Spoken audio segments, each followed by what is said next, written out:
describe the emotions around the team right now after a game like that?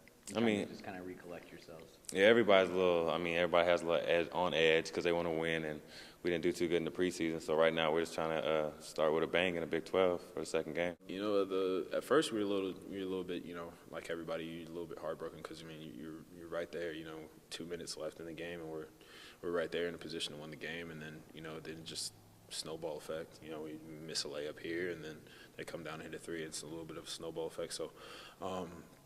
He challenged us and he told us, it's pretty much our season, and it has been, this season, all of it's been our season, and it's our last year, so it's basically up to us how we want to go out and how we want to lead these younger guys that we got on the team, and that's a challenge to all of us.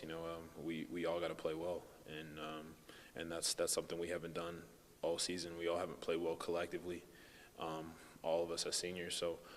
Hopefully tomorrow night we'll all come out and play really well. Well, the mood I talked about before, losing doesn't affect kids too much at all. I mean, if you're around our guys today, they act like they've won 20 games in a row, which is not a bad thing at times, just because you don't want them to get too down, especially the way the schedule is. Having to play ranked team after ranked team in this league. From a coaching standpoint, you wish that losing stung a little more.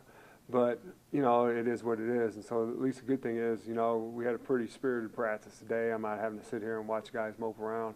But, again, I just go back to it's just what happens in the summer. They play so many games, 6 games a day. Heck, you can lose 3 or 4 games and still win a tournament. And so it's just something we have to battle as coaches. So at least in this standpoint, I'm kind of happy for it.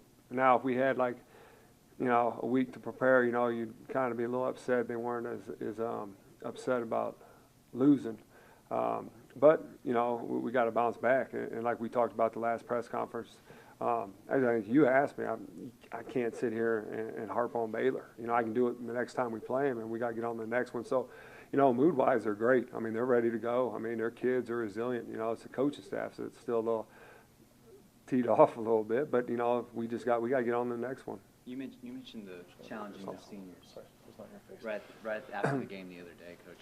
Do you feel like you're needing to challenge yourselves and the coaching staff at the same time? No. What haven't we done? I mean, you guys come to our practices. Anyone thinks we're not doing a good job, they need to come to our practices. We're doing everything we can. And if you don't think we're doing a good job, that's your problem.